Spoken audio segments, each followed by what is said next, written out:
Hello friends, target toward selection में आपका स्वागत है। अगर मेरा चैनल अभी तक आपने सब्सक्राइब नहीं किया है तो चैनल को सब्सक्राइब कर लिए। आज मेरा मेथड है सिंपलेक्स मेथड, यानी कि मैंने जो ऑपरेशन रिसर्च की एक वीडियो डाली हुई है उसका नाम है ग्राफिकल मेथड, यानी कि LPP, लीनियर प्रोग्रामिंग प्रॉब्लम। क्योंकि इसमें बहुत लंबे क्वेश्चंस होते हैं तो आप बिल्कुल, मैं आपको ऐसा समझाऊंगी, आप एक क्वेश्चन समझिए और सारे क्वेश्चन उसके जैसे ही होंगे, आप बिल्कुल बहुत आसानी से समझ सकेंगे। क्योंकि मैंने देखा है ये जब हम पढ़ाते हैं तो ये जो मेथड होता है बहुत टिपिकल होता है, निकाल नहीं पाते लोग, क्योंकि उनमें टेबल्स बनती हैं। जितने वेरिएबल्स होंगे उतनी टेबल तो बनती ही बनती है। तो आज मैं ऐसे समझाऊंगी आपको कि आप आसानी से इस चीज़ को समझ जाएंगे। पहले मैं थोड़ा सा थ्योरेटिकल डिस्कस कर लेती हूँ, उसके बाद एक न्यूमेरिकल कराऊंगी। न्यूमेरिकल से आप बिल्कुल क्लियर हो जाएगा, आपको छोटी छोटी चीज़ें भी सारी चीज़ें क्लियर हो जाएगी। तो पहले हम स्टेप्स डिस्कस कर लेते हैं, उसके बाद एक न्यूमेरिकल लूँगी। क्या क्या चीज़ें हैं, छोटी छोटी चीज़ें हैं, सब ध्यान से लेकर चलिएगा जिससे कि आपको समझ में आ जाए और कोई भी क्वेश्चन हो आप उसे निकाल सके। ये है कि इतना मेरा प्रॉमिस है कि आप कोई भी क्वेश्चन निकाल सकते हो। मैं इस तरीके से आपको समझाऊंगी। तो स्टार्ट करते हैं। पहला हमारा मेथड, यानी कि स्टेप्स में चलेंगे। जो स्टेप्स ज़्यादा लंबे होंगे मैं आपको उसको केवल ओरली बताऊंगी और आप जब क्वेश्चन होंगे उसमें वो पूरा अच्छे से समझा दूंगी। जैसे पहला क्वेश्चन होता है, स्टेप क्या होता है 1, जो भी हमारी ऑब्जेक्टिव फंक्शन की इक्वेशन गिवन हो, चाहे वो मिनिमाइज हो चाहे मैक्सिमाइज हो, पहले हम उसे चेक करेंगे क्या वो मैक्सिमाइज है। अगर आपकी वो मिनिमाइज है तो आप उसे मैक्सिमाइज कर लीजिए। कैसे करते हैं मैक्सिमम, यानी कि अगर सपोज करो ऑब्जेक्टिव फंक्शन की इक्वेशन, क्योंकि 3 इक्वेशन गिवन होती हैं। पहला ऑब्जेक्टिव फंक्शन की इक्वेशन गिवन होती है जिसमें मैक्स और मिन लिखा होता है, आप देख सकते हैं। या दूसरा जो क्वेश्चन, दूसरी होती है कॉन्स्टेंट्स की इक्वेशन, यानी कि सब्जेक्ट 2 की इक्वेशन, सब्जेक्ट 2 में, जिसमें इन इक्वेशन की फॉर्म में होते हैं क्वेश्चंस। और फिर उसके बाद होती है थर्ड कॉन्स्टेंट्स की। तो जो आपकी ऑब्जेक्टिव फंक्शन की इक्वेशन है, अगर मिनिमम में लिखी है तो आप उसे मैक्सिमम कर लीजिए। मैक्सिमम करने का मतलब है उसमें माइनस से मल्टीप्लाई कर लीजिए, बस वो मैक्सिमम हो जाएगी। ठीक है। स्टेप 2 क्या कहता है कि जो भी आपकी BI है उसे नेगेटिव, यानी कि -1 से मल्टीप्लाई कर लीजिए। BI का मतलब क्या हो गया आपका, जो भी आपके 4 और 2 जो लास्ट में यहाँ लिखे होते हैं, जैसे x1 + x2 ≤ 4, ये सब जो हैं, ये अगर नेगेटिव है तो आप उसे पॉजिटिव कर लीजिए। बस आपको इतना कहना है मुझे। फिर उसके बाद थर्ड स्टेप में क्या आता है, हम स्लैक और सरप्लस वेरिएबल ऐड करते हैं। ये भी अभी मैं बताऊंगी। जब आपकी इन इक्वेशन से इक्वेशन की फॉर्म में चेंज होगी तो हम उसमें स्लैक और सरप्लस वेरिएबल ऐड करते हैं। वो किस तरीके से होते हैं, ठीक है। स्लैक करते हैं हम जब उसे जोड़ते हैं और सरप्लस जब माइनस करते हैं, ये चीज़ हो जाती है। यानी कि अगर लेस देन है, लेस देन एक हमारा तरफ जो है छोटा है और दूसरा बड़ा है, यानी कि कहीं ना कहीं इक्वेशन अगर ऐसे लिखी है x1 + x2 ≤ 4, तो आप देख रहे हैं ये पोर्शन जो है वो छोटा है, यानी कि इसमें हमें कुछ जोड़ने की जरूरत होगी तभी तो हमारा बराबर होगा। ये छोटा है तो जो हम ये जोड़ रहे हैं उसको बोलते हैं स्लैक वेरिएबल। और जो घटाएंगे, अगर ये हमारा बड़ा है, इसमें से कुछ घटाएंगे तभी तो बराबर होगा, तो उसे बोलेंगे सरप्लस वेरिएबल। यानी कि हमें इन इक्वेशन को इक्वेशन चेंज करने में स्लैक और सरप्लस वेरिएबल को ऐड करना होगा। 3 हमने स्टेप डिस्कस किए, एक बार डिस्कस कर लेती हूँ फिर से मैं। आपको पहले क्या करना है, मिनिमम से मैक्सिमम बनानी है इक्वेशन को। दूसरा क्या करना है कि आपके जो B फंक्शन होंगे, यानी कि जो इक्वेशन की ये वाले पार्ट्स होते हैं, इन्हें नेगेटिव नहीं रखना, इन्हें पॉजिटिव रखना है। माइनस से मल्टीप्लाई कर दिया अगर नेगेटिव है। थर्ड है हमारा कि जो कांस्टेंट है, जैसे मैंने इक्वेशन है ये, इसमें स्लैक और सरप्लस वेरिएबल ऐड करनी है। यानी कि अगर आपका लेफ्ट वाला पोर्शन मिनिमम है, छोटा है, तो उसमें कुछ ऐड कर दें, और अगर आपका बड़ा है तो कुछ घटा दें। जो आप घटाते हैं उसको बोलते हैं सरप्लस और जो आप बढ़ाते हैं उसे बोलते हैं स्लैक, उल्टा होता है। ठीक है। अब हम आते हैं स्टेप 4 पर। ये टेबल तो आपको तब समझ में आएगी जब आप क्वेश्चन करोगे, तो मैं इसको तभी बताऊंगी। बस ये है कि ये जो CB है, यहाँ स्टार्टिंग में 0 0 रखते हैं, ये आपके स्लैक और सरप्लस वेरिएबल होते हैं। ये B1 B2 क्या होते हैं, जो आप यहाँ पर लिखते हो ना राइट साइड में, ये होते हैं। ये आपके वेरिएबल के कोफिशिएंट होते हैं, उसको सॉल्व करते हैं। तो ये मैं तब बताऊंगी जब आप क्वेश्चन करोगे। ये भी आपको देखो, क्योंकि थ्योरेटिकल पार्ट क्या होता है, मैथमेटिक्स जैसी चीज़ में थ्योरेटिकल पार्ट तब समझ में आता है जब हम एग्जाम्पल लेते हैं। तो सेम यही एग्जाम्पल की टेक्निक है कि मैं केवल आपको अभी थ्योरेटिकल पोर्शन बता रही हूँ, जिससे अगर आपको एग्जाम में इसकी एल्गोरिथम लिखनी है तो आप इसमें से देख सकें, क्योंकि एग्जाम में कभी कभी एल्गोरिथम भी लिखने को आ जाती है। तो आपको ZJ - CJ निकालना है। ZJ - CJ यानी कि आप इसकी मल्टीप्लाई, इन दोनों की मल्टीप्लाई, माइनस ऊपर, अभी मैं बता दूंगी कैसे करेंगे। अगर वो चीज़ सारी पॉजिटिव, यानी कि जो भी मैं सोल्यूशन निकालूंगी यहाँ पर अगर सारी वैल्यू पॉजिटिव आ गई तो वहीं पर हमारा बेसिक फिजिबल सोल्यूशन यानी कि ऑप्टिमम सोल्यूशन मिल जाता है। अगर यहाँ पर ये जो नीचे वाली लाइन है नेगेटिव है तो हम अपना अगला स्टेप करेंगे फॉलो। अभी आपको एग्जाम्पल में सब कुछ समझ में आ जाएगा। की कॉलम क्या होता है, की रो क्या होता है, ये भी आपको पता चलेगी। स्टेप 8 में देखिए ये फॉर्मूला है, आपको ये फॉर्मूले रटने की ज़रूरत बिल्कुल भी नहीं है। जब क्वेश्चन होगा तो आपको फॉर्मूला भी खुद ही याद हो जाएगा, ठीक है। और 9th स्टेप है, अगर आपका ऑप्टिमम सोल्यूशन नहीं आया तो फिर से आपको प्रोसेस को रिपीट करना है। ये तो मेरा थ्योरेटिकल पोर्शन था। अब मैं आपको सॉल्व कराती हूँ क्वेश्चन, क्योंकि जब तक क्वेश्चन नहीं होगा तब तक आपको ये पूरी थ्योरी समझ आएगी नहीं। तो हम क्वेश्चन को स्टार्ट करते हैं। तो स्टार्ट करें क्वेश्चन।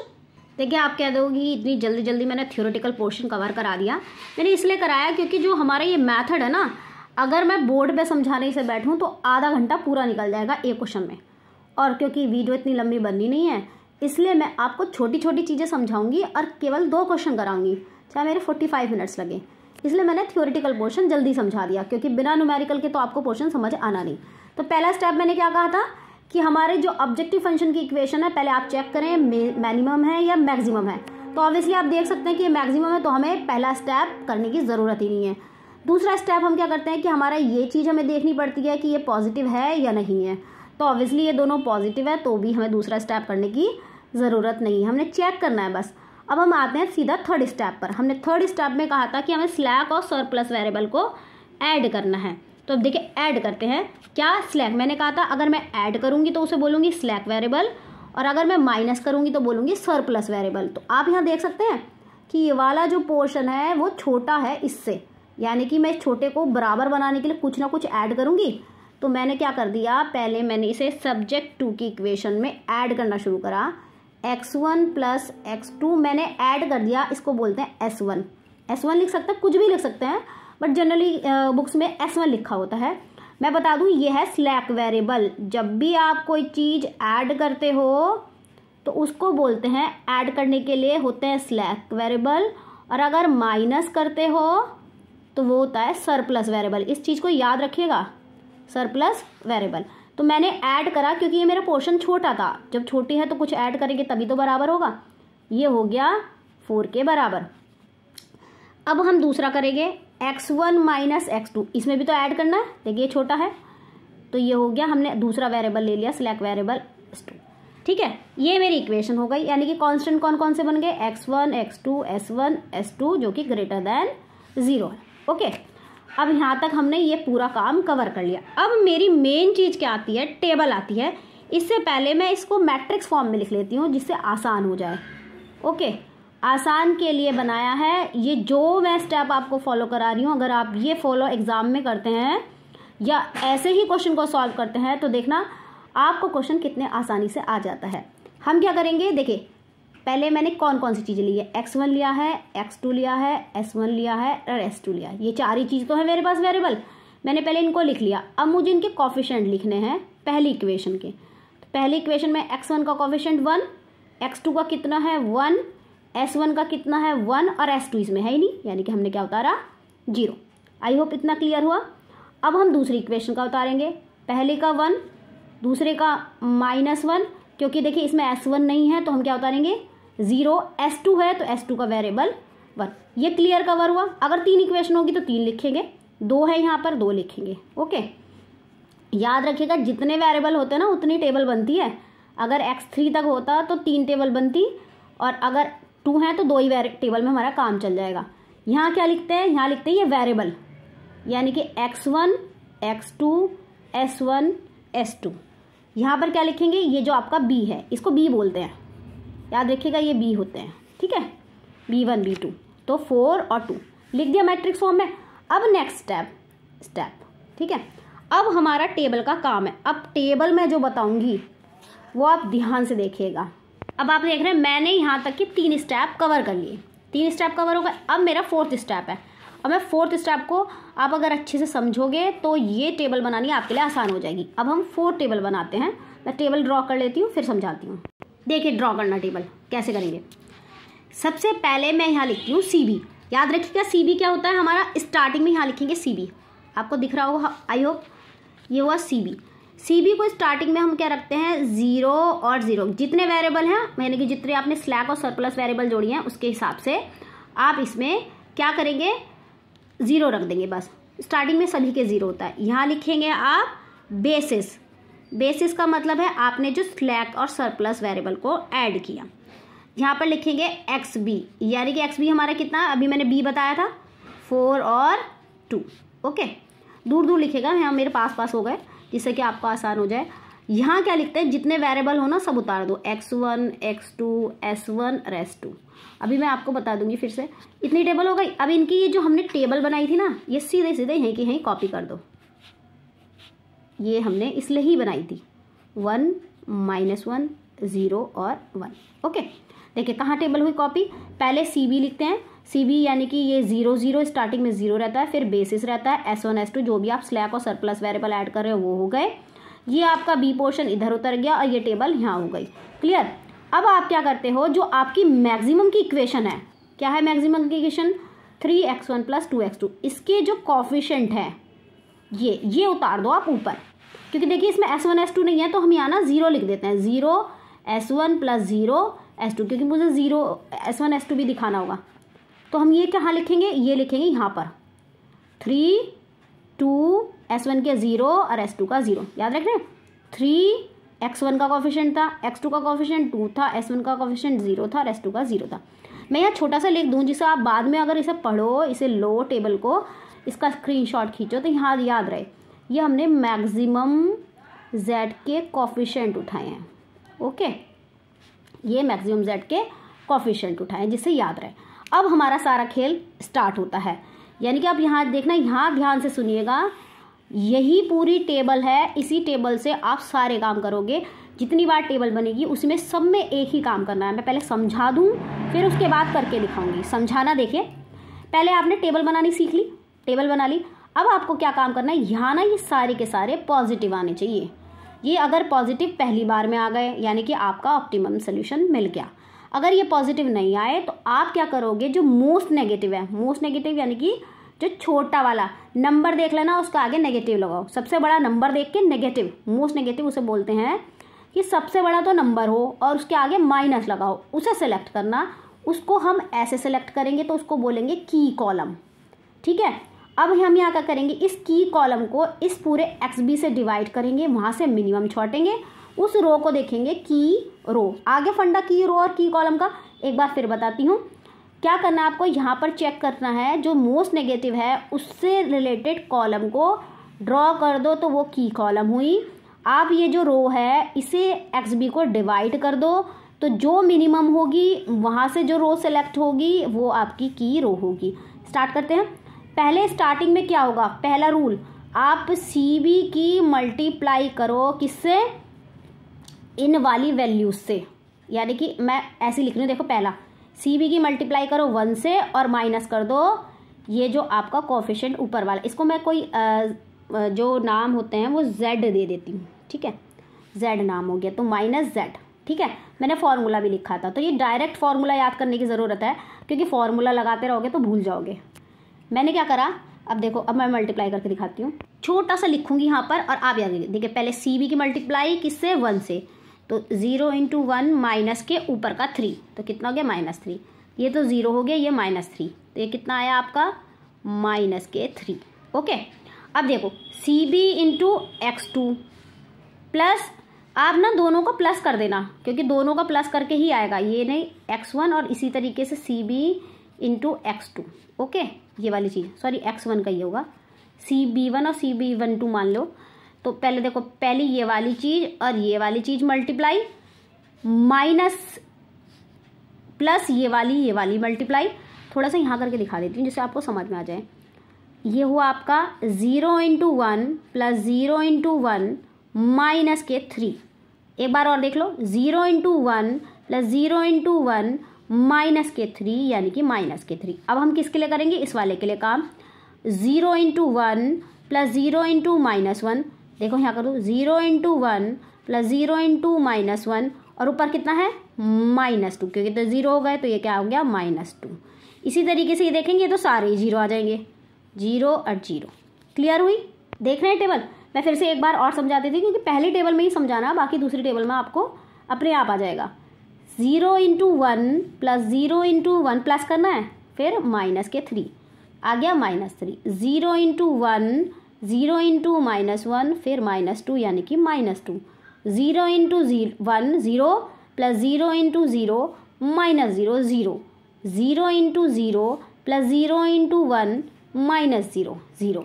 अब मैंने क्या कहा था कि इसमें मोस्ट नेगेटिव कौन सा है, तो देखिए दूसरे मार्क्स से लगा दूं, ये हो गया आपका मोस्ट नेगेटिव, है ना, यानी कि इसको, ये हो गई मेरी की कॉलम, ओके, ये हमारी क्या हो गई, की कॉलम। अब हमें की रो छांटनी है। मैंने क्या कहा था, जो आपका ये कॉलम हो गई की कॉलम, इसको डिवाइड करना है इससे एक्स बी, यानी कि यहाँ फॉर्मूला लिख दूँ, यहाँ मिनिमम लेना है एक्स बी अपॉन x1, पूरी x1 से डिवाइड करेंगे। तो देखो करूँ मैं, ये हुआ एक्स बी 4/1 4/1 2/1 पूरी की कॉलम से 2/1। तो यहाँ में मुझे याद रखना, अगली बार कभी अगर नेगेटिव आया तो मुझे पॉजिटिव लेना है, यहाँ तो मुझे मोस्ट नेगेटिव लेना है, यहाँ मुझे मिनिमम वाला लेना है लेकिन पॉजिटिव। तो ये मेरा कौन सा हुआ, ये वाली चीज़ पॉजिटिव, ये तो वही 2 = 4, तो यही तो हुआ मिनिमम, यानी कि ये मेरी क्या हो गई, की रो, इसको बोलेंगे की रो। आई होप आपको क्लियर हो गया होगा। अब मुझे क्या करना है, मेन पॉइंट, अब मुझे ये जो मेरा देखो कॉमन आया, देखो ये पूरा ये बन गई, ये आ गया मेरा कॉमन,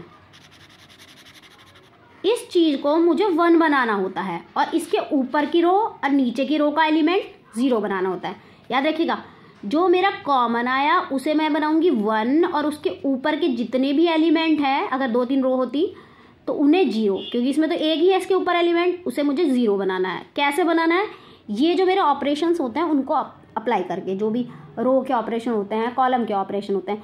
देखिए इसमें ऑलरेडी 1 है, अगर सपोज करो कोई और नंबर होता तो उसी नंबर से मैं डिवाइड कर देती इस पूरी रो को, बट यहाँ 1 है तो मुझे कोई काम करने की ज़रूरत नहीं है, मैं तो केवल ऐसे का ऐसे ही इसे उतार दूंगी। अब ये 0 कैसे बनेगा, ये 0 कैसे बनेगा, अगर मैं इन दोनों को माइनस कर दूँ आपस में तो ये बन गया आपका 0। अगर सपोज करो यहाँ 2 होता तो मैं क्या करती, इस चीज़ को 2 से मल्टीप्लाई कर देती या 2 - 2 0 हो जाता।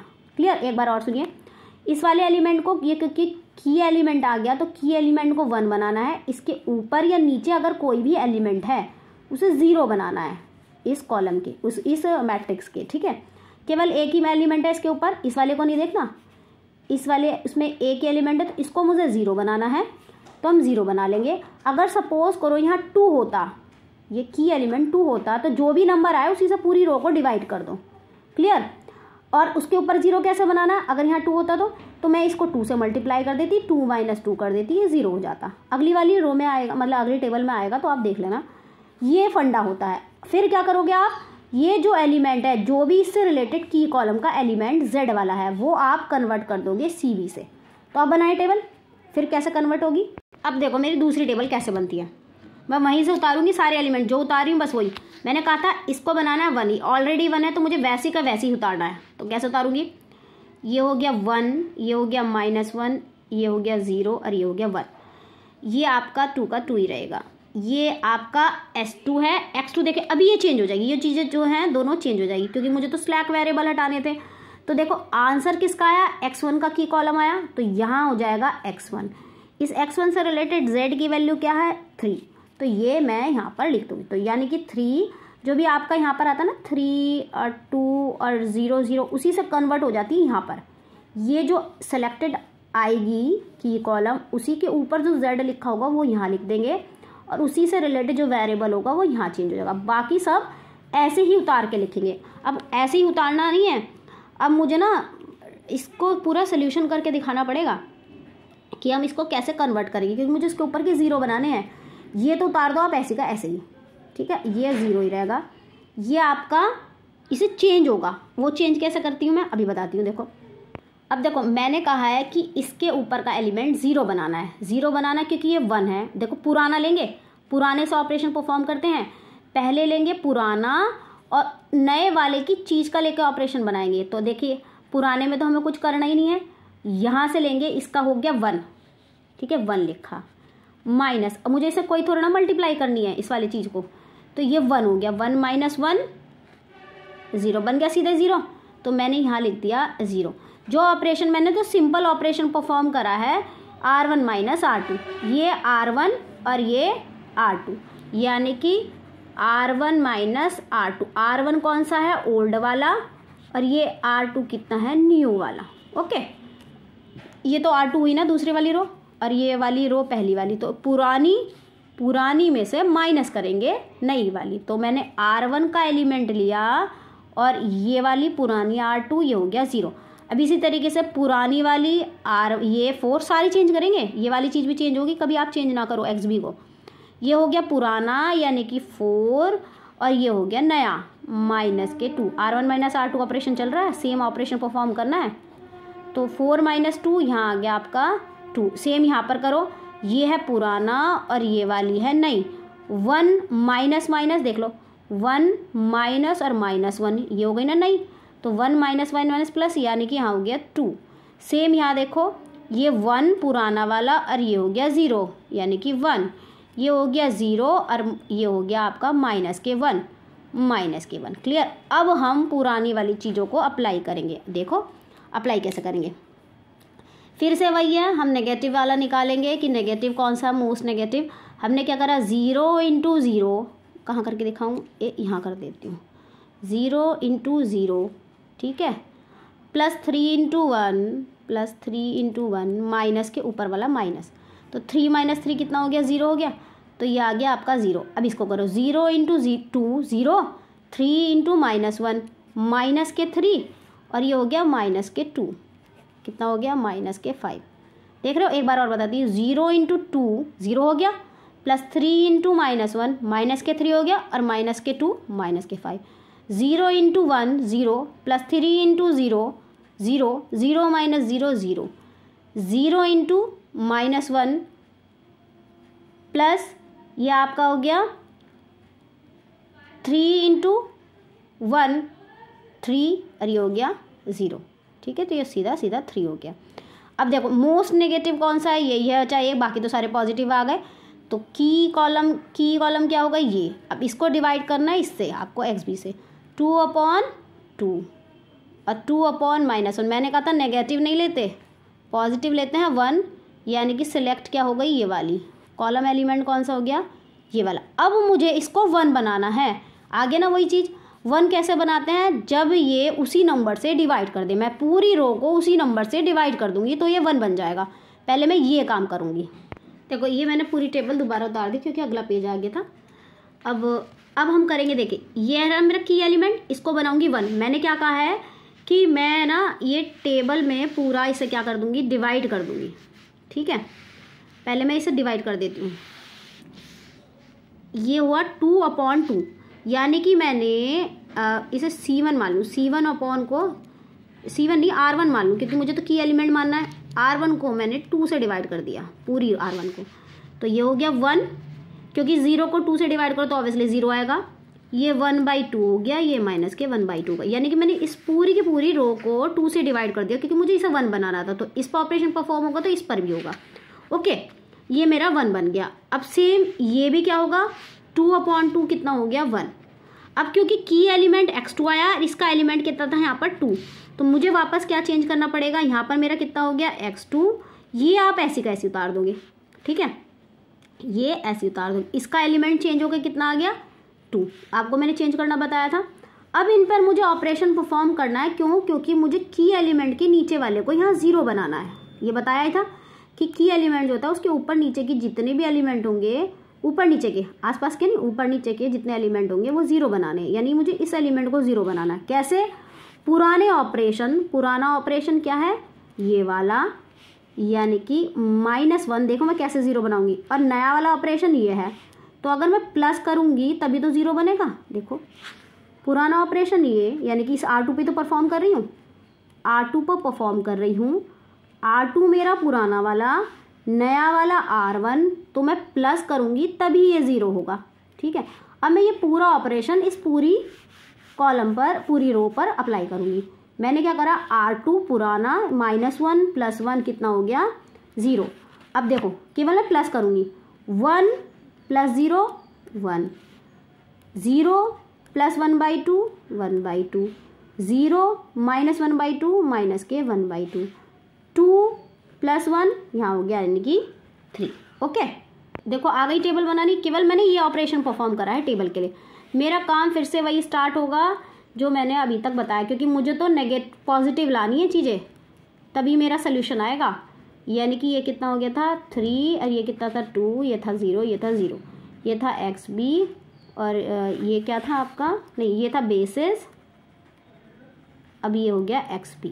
ठीक है, अब देखो फिर से वही काम, मुझे क्या करना है, मैं यहाँ से लेती ना 0 × 0, तो 2 × 0 + 3 × 1 - 3 कितना हो गया 3 - 3 0, 2 × 1 2 + 0 - 2 0, 2 × 1/2, देखो यहाँ पे ऑपरेशन परफॉर्म करी, 2 × 1/2 प्लस के 3 × 1/2 माइनस के 0, तो ये कितना हो गया 1 और ये कितना हो गया 3/2, 3/2 और 1 कितना होता है 5/2, 5/2। अब इन दोनों को ऑपरेशन परफॉर्म कर लो, 2 × -1 2 × -1/2 प्लस 3 × -1/2 माइनस के 0, तो ये कितना हो गया,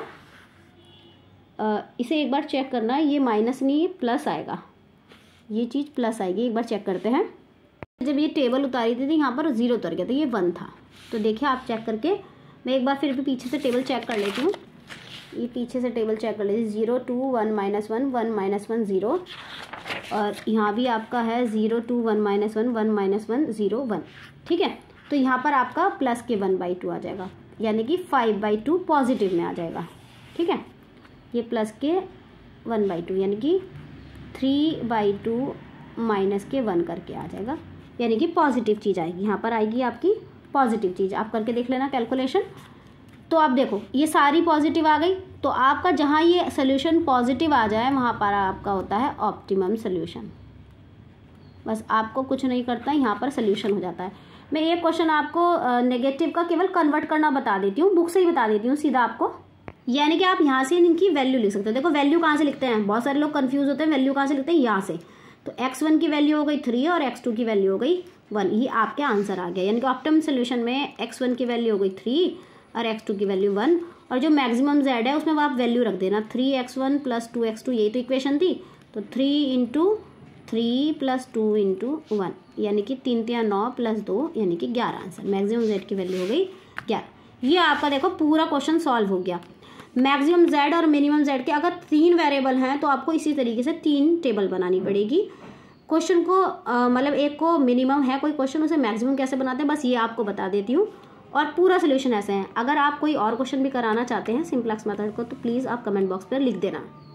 तो देखिए ये थी एक मिनिमम इक्वेशन की, ये मिनिमम था क्वेश्चन, लेकिन मिनिमम लिखा था ना, क्योंकि मुझे मैक्सिमम में कन्वर्ट करना पड़ता है, तो मैं क्या करूँगी यहाँ पे सब पे नेगेटिव बना दूंगी, यानी कि मैक्स जेड लिखकर -x2 + 3x3 और प्लस माइनस के 2x5। तो देखिए यहाँ लिखा भी है कि केवल मुझे माइनस करना है, ये माइनस कर दी मैंने इक्वेशन को। ठीक है, ये माइनस कर दी। ओके, और यहाँ पर ना स्टार बना देना मैक्स जेड का। एक इसी तरीके से अगर स्लैक और सरप्लस वेरिएबल हैं उनको ऐड करते हैं, माइनस करते हैं। अगर किसी में यहाँ माइनस करो तो उसे लिख देना वो सरप्लस वेरिएबल है। मैं दिखा दूँ ये क्वेश्चन ऐसे ही। देखिए जैसे ये क्वेश्चन है, दिख रहा होगा आपको, ये क्वेश्चन में ये नेगेटिव है, आपको इसको पॉजिटिव बनाने के लिए आप यहाँ से माइनस करोगे और इसको यहाँ ऐसे लिख दोगे। यानी कि क्वेश्चन को कैसे लिखोगे, 2x1 - x2, यही माइनस कर देना, प्लस x3 और यहाँ पर साइन लगाकर 2 कर देना, ये ऐसे पॉजिटिव बन जाएगी। ठीक है, यानी कि b को नेगेटिव से पॉजिटिव बनाने का ये मेथड है, केवल माइनस करना है आपको, और ये पूरा सोल्यूशन हो जाएगा। आई होप आपको आज की वीडियो पसंद आई होगी। अगर आप कोई और भी मेथड पढ़ना चाहते हैं या और क्वेश्चन इसके करवाना चाहते हैं तो प्लीज़ उसमें कमेंट बॉक्स में लिखिएगा। अगला मैं इसका मेथड कराऊंगी बिगम मेथड, होता बिल्कुल वैसे ही है सिंप्लेक्स की तरह, बट थोड़ा सा चेंजेस आता है, उसे बिगम मेथड बोलते हैं। तो बिगम मेथड स्टार्ट कराऊंगी, ये है सिंप्लेक्स मेथड। आई होप आपको आज की वीडियो पसंद आई होगी और आप ये क्वेश्चन आसानी से समझ गए होंगे। आप प्रैक्टिस करते रहिएगा, प्रैक्टिस करने से ही आपको ये क्वेश्चन सॉल्व हो जाएंगे। Thank you so much.